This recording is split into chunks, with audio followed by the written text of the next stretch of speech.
Assalamualaikum warahmatullahi wabarakatuh. Bismillahirrahmanirrahim. Rabbi syrah li sadri wa yassir li amri wa hlul 'uqdatam min lisani yafqahu qawli. Allahumma la sahla illa ma ja'altahu sahla wa anta taj'alul husna idza syi'ta sahla. Pertama-tama yang saya hormati Bapak Muhammad Farhan, SPDI, Shum MTDI, selaku dosen pengampu mata kuliah strategi dan metode pembelajaran, serta teman-teman sekalian yang saya banggakan. Puji syukur marilah kita panjatkan kehadirat Allah Subhanahu wa taala karena atas rahmat dan karunia-Nya kita masih diberi kesempatan untuk bisa belajar dan juga berbagi ilmu pengetahuan. Pada kesempatan kali ini saya akan menyampaikan hasil observasi yang telah kami lakukan berkaitan dengan strategi dan metode pembelajaran yang diterapkan oleh guru PAI di SMK Ki Ageng Jago Meranggen. Observasi ini bertujuan untuk melihat secara langsung bagaimana guru merancang dan menerapkan pembelajaran yang sesuai dengan karakteristik siswa dan materi yang diajarkannya. Sekaligus mengevaluasi sejauh mana strategi tersebut mampu menjawab kebutuhan pendidikan di tingkat SMK. Sebelum masuk ke pembahasan inti, izinkan saya menyampaikan terlebih dahulu latar belakangnya. Jadi proses belajar mengajar bukan hanya kegiatan menyampaikan informasi dari guru ke siswa, tetapi merupakan interaksi dua arah yang melibatkan komunikasi aktif. Interaksi ini tentu harus dirancang sebaik mungkin agar tujuan pembelajaran dapat tercapai secara maksimal. Oleh karena itu, dalam proses pembelajaran dibutuhkan strategi yang tepat, metode yang sesuai, pendekatan yang relevan, serta dukungan sarana dan prasarana yang memadai. Semua komponen ini harus saling melengkapi demi terciptanya pembelajaran yang efektif dan bermakna. Melihat pentingnya peran strategi dan metode dalam menciptakan proses belajar mengajar yang efektif, maka penerapan keduanya oleh guru menjadi fokus yang perlu diperhatikan, khususnya dalam konteks pembelajaran PAI.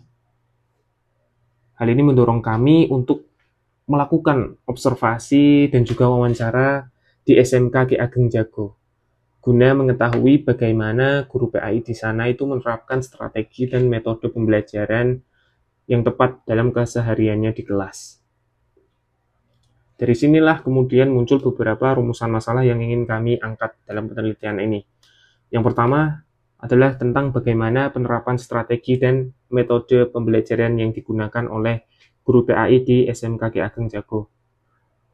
Yang kedua, apakah strategi tersebut sudah sesuai dengan kebutuhan pembelajaran?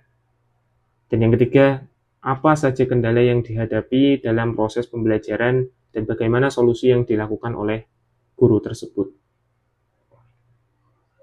Dari rumusan masalah yang telah kami paparkan ini tentu diperlukan sebuah tujuan yang jelas agar arah penelitian ini lebih terfokus dan juga lebih terukur. Adapun tujuan dari penelitian ini, yang pertama, untuk menganalisis penerapan strategi dan metode pembelajaran yang digunakan oleh guru PAI, serta menilai kesesuaiannya dengan kondisi dan kebutuhan pembelajaran. Yang kedua, untuk mengetahui kendala dan kesulitan yang dihadapi guru dalam pembelajaran, serta cara mengatasinya. Setelah mengetahui tujuan dari observasi ini, tentu penting bagi kita untuk memahami terlebih dahulu landasan teoritis yang menjadi acuan dalam menganalisis hasil observasi kami. Yang pertama, mengenai definisi strategi pembelajaran. Menurut KEM 1995, strategi pembelajaran ini merupakan serangkaian kegiatan yang dirancang oleh guru maupun siswa agar tujuan pembelajaran dapat dicapai secara efektif dan efisien. Kemudian ada menurut Alim Sumarno. Definisi strategi pembelajaran menurut Alim Sumarno ini merupakan suatu tindakan yang dipilih oleh guru atau instruktur dalam proses pembelajaran yang berfungsi untuk memudahkan peserta didik dalam mencapai tujuan pembelajaran yang telah ditetapkan. Sedangkan menurut Raka Juni, Strategi pembelajaran adalah pola tindakan guru dan siswa dalam pelaksanaan kegiatan belajar mengajar yang menunjukkan ciri khas abstrak dari rangkaian kegiatan tersebut. Dari beberapa pendapat ahli tadi dapat kita simpulkan bahwa strategi pembelajaran adalah perencanaan yang disusun secara sistematis untuk mencapai tujuan pembelajaran. Jadi strategi ini mencakup pendekatan, metode, teknik, serta penggunaan media dan waktu yang tepat.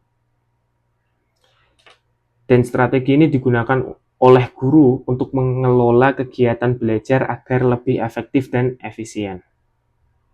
Kemudian, macam-macam strategi pembelajaran. Berikut ini ada beberapa strategi pembelajaran yang umum digunakan dalam proses belajar mengajar. Yang pertama, strategi active learning, yaitu strategi yang mendorong siswa untuk aktif, baik secara intelektual maupun emosional. Jadi guru di sini berperan sebagai fasilitator yang memancing keaktifan lewat diskusi, praktik, ataupun tanya jawab. Kedua, expository atau strategi langsung.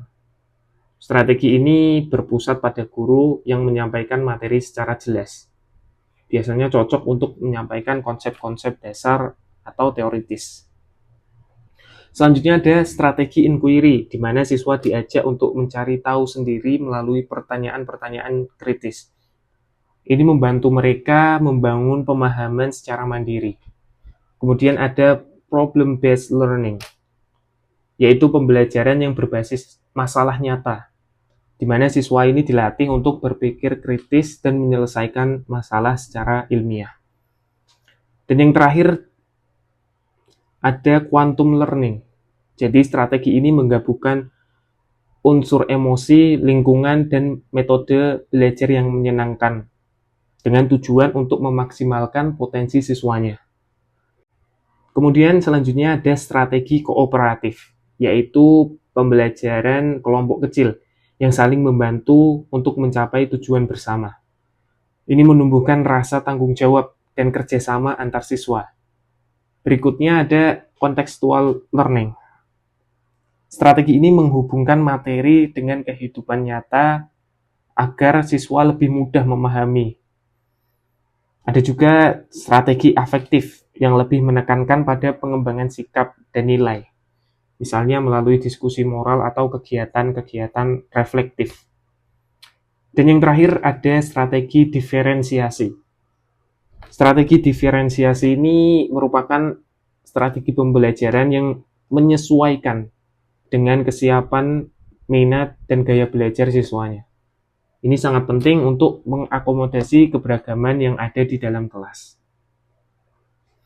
Selanjutnya, setelah kita membahas mengenai definisi strategi pembelajaran, selanjutnya kita akan membahas mengenai definisi tentang metode pembelajaran.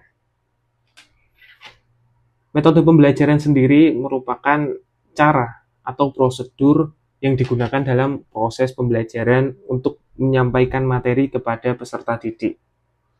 Adapun menurut Winarno Surahmat,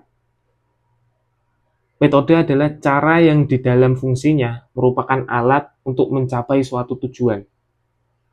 Hal ini berlaku baik bagi guru, yang biasanya disebut sebagai metode mengajar, maupun bagi siswa, yaitu metode belajar.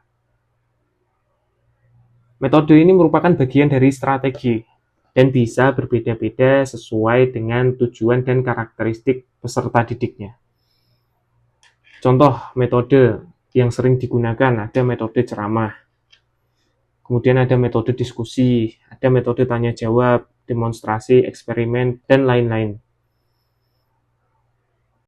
Demikianlah beberapa konsep teori yang menjadi dasar dalam penelitian ini, mulai dari pengertian strategi dan metode pembelajaran hingga jenis-jenisnya.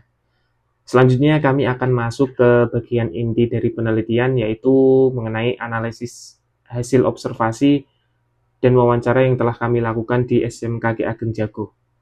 Bagian ini akan disampaikan oleh rekan saya, Mas Farouk.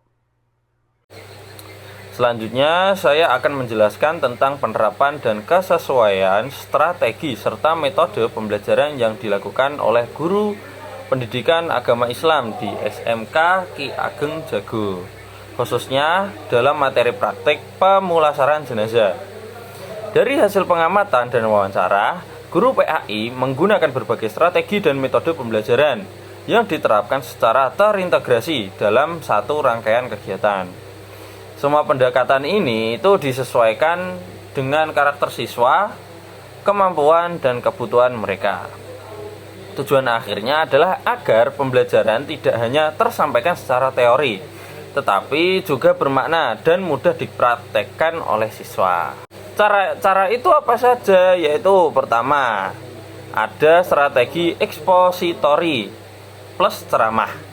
Nah, itu bagaimana? Nah, pertama, guru menerapkan strategi ekspositori yang dipadukan dengan metode ceramah.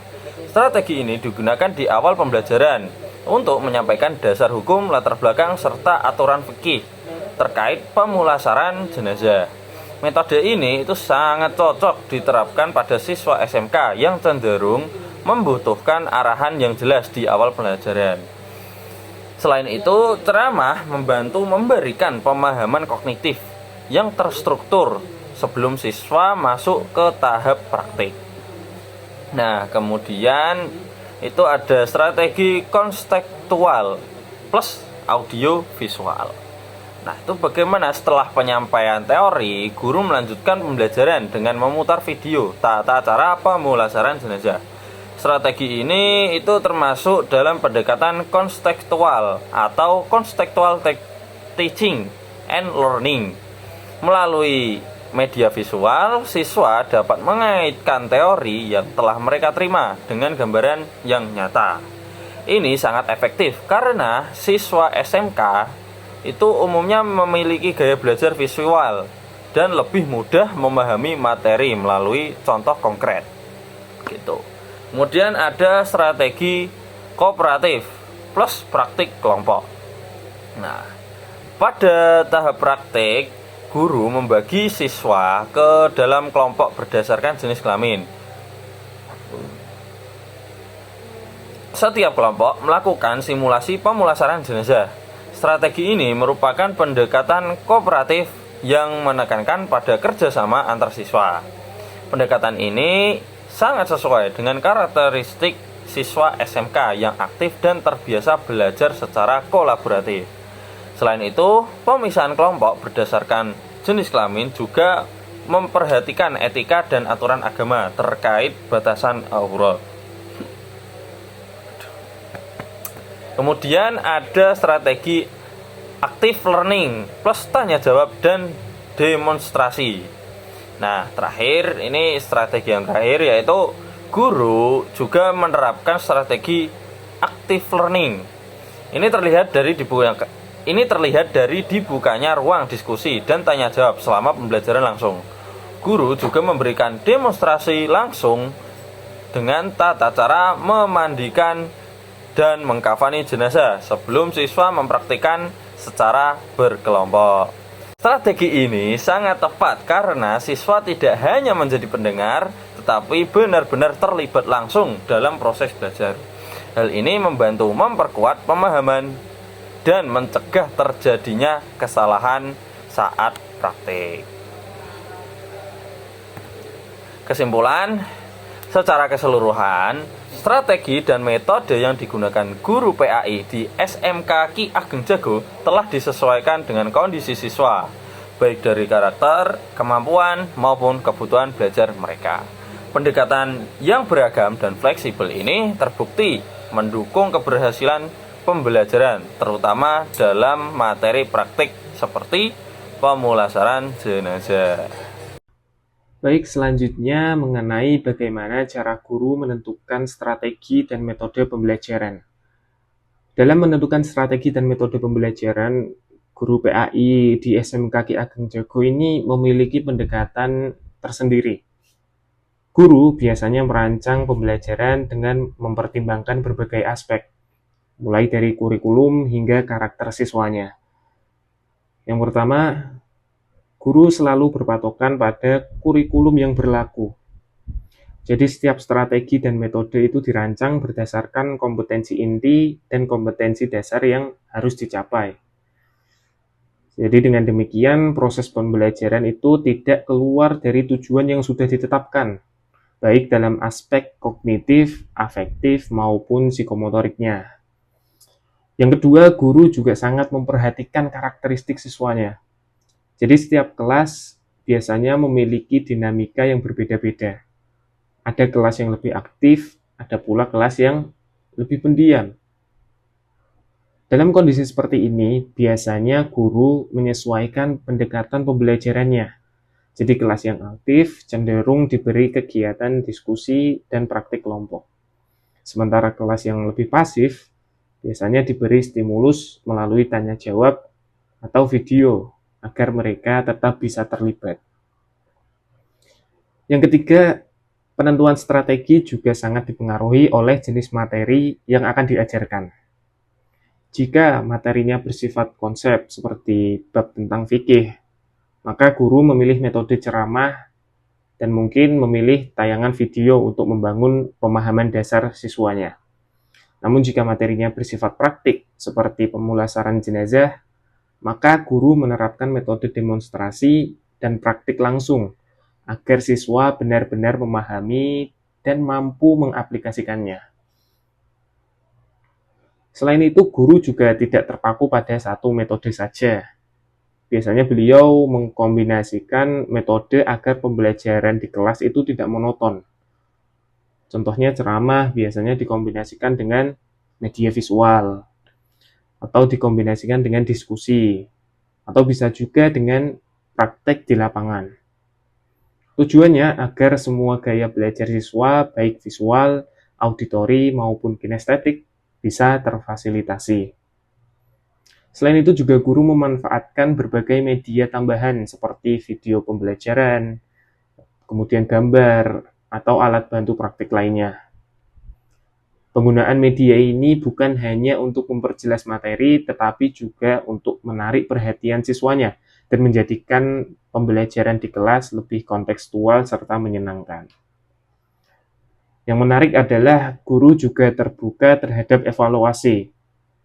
Setelah pembelajaran berlangsung, biasanya beliau sering meminta masukan dari siswanya mengenai metode yang digunakan tadi.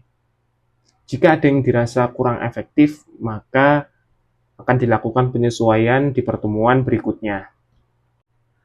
Hal ini menunjukkan bahwa guru memiliki sifat yang reflektif dan adaptif yang sangat penting terutama dalam dunia pendidikan. Selanjutnya yaitu ada kendala dan strategi guru PAI dalam proses pembelajaran. Nah, saya akan memaparkan beberapa kendala yang dihadapi oleh guru pendidikan agama Islam di SMK Ki Ageng Jago, serta strategi apa yang diterapkan dalam mengatasinya. Jadi temuan ini berdasarkan dari hasil wawancara kami langsung dengan guru yang bersangkutan yang ada di SMK Ki Ageng Jago. Nah, jadi yang pertama itu menurunnya semangat belajar pada siswa. Kendala pertama yang disampaikan guru adalah menurunnya semangat belajar siswa khususnya dalam pelajaran agama. Guru itu menyebutkan bahwa dibanding generasi sebelumnya, siswa ini saat ini lebih mudah terdistraksi, terutama oleh teknologi dan media sosial. Nah, untuk menyikapi hal ini, guru ini secara konsisten memberikan motivasi dan penekanan bahwa pelajaran agama bukan sekedar tuntutan akademik, tetapi bekal hidup yang sangat penting. Jadi melalui pendekatan ini diharapkan siswa bisa membangun kesadaran diri dalam dirinya sendiri terhadap pentingnya nilai-nilai keagamaan. Yang kedua yaitu perbedaan karakter siswa antar kelas. Jadi guru menemukan bahwa kelas dengan mayoritas siswi biasanya lebih tenang dan mudah diarahkan. Namun, tantangan muncul di kelas yang mayoritas siswanya laki-laki, seperti di jurusan teknik mesin, yang cenderung lebih aktif dan sulit dikendalikan. Jika tidak didekati dengan cara yang tepat, jadi untuk itu guru memilih tidak menggunakan pendekatan otoriter, melainkan membangun komunikasi yang bersifat kekeluargaan dan personal. Dengan menciptakan suasana nyaman, siswa diharapkan lebih terbuka dan mudah diarahkan dalam pembelajaran. Kendala yang ketiga yaitu berkaitan dengan perbedaan kemampuan akademik siswa, khususnya dalam membaca Al-Quran. Meskipun sudah berada di jenjang SMK, masih banyak ditemukan siswa dan siswi yang masih belum lancar membaca Al-Quran. Hal ini yang menjadi hambatan, terutama saat pembelajaran fikih yang membutuhkan pemahaman terhadap ayat-ayat Al-Quran. Jadi sebagai solusi, guru memberikan bimbingan tambahan secara informal di luar jam pembelajaran. Nah, upaya ini dilakukan agar semua siswa dan siswi bisa mengikuti pembelajaran dengan baik, serta merasa dihargai dan terbantu dalam proses belajar mereka. Terus kendala yang terakhir adalah ketidaksesuaian metode pembelajaran dengan kondisi kelas. Jadi guru menyadari bahwa metode yang digunakan tidak selalu efektif karena karakter setiap siswa itu berbeda-beda. Nah, untuk mengatasi hal itu, guru melakukan evaluasi mandiri dan terbuka terhadap perubahan. Ia juga sering menanyakan langsung kepada siswa apakah metode yang digunakan sudah tepat. Jadi jika perlu, guru akan menyesuaikan metode dengan pendekatan yang lebih relevan. Nah, ini menunjukkan fleksibilitas guru dalam merespon dinamika kelas yang kebutuhan siswanya. Baik, jadi dari hasil observasi dan analisis yang telah kami lakukan, dapat disimpulkan bahwa guru PAI di SMK Ki Ageng Jago ini menggunakan strategi dan metode pembelajaran yang terpadu dan juga kontekstual. Strategi ceramah atau ekspositori digunakan untuk membangun pemahaman awal, terutama pada materi-materi yang bersifat konseptual seperti materi fikih. Selanjutnya penggunaan media seperti video yang bersifat kontekstual juga sangat membantu siswa dalam memperkuat pemahaman konsep secara visual. Tak hanya itu, praktik kelompok melalui pendekatan kooperatif juga terbukti mampu mendorong kolaborasi antar siswa dan mengembangkan keterampilan interpersonal mereka. Selain itu, strategi aktif seperti tanya jawab dan juga demonstrasi terbukti meningkatkan keterlibatan siswa secara langsung dalam proses pembelajaran. Pemilihan strategi dan metode oleh guru juga disesuaikan dengan karakteristik siswa, jenis materi, serta tujuan pembelajaran agar lebih tepat sasaran. Kami juga menemukan bahwa pembelajaran yang diterapkan mencakup aspek kognitif, keterampilan, dan sikap spiritual secara seimbang. Dan yang terakhir, guru menunjukkan sikap adaptif terhadap kebutuhan belajar siswanya.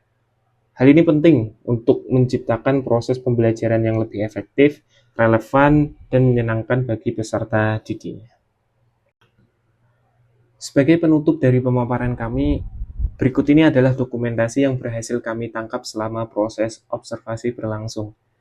Melalui dokumentasi ini, kami ingin menunjukkan bagaimana suasana pembelajaran PAI di SMK Ki Ageng Jago berjalan dengan penuh antusias dan keterlibatan aktif di antara guru dan siswanya.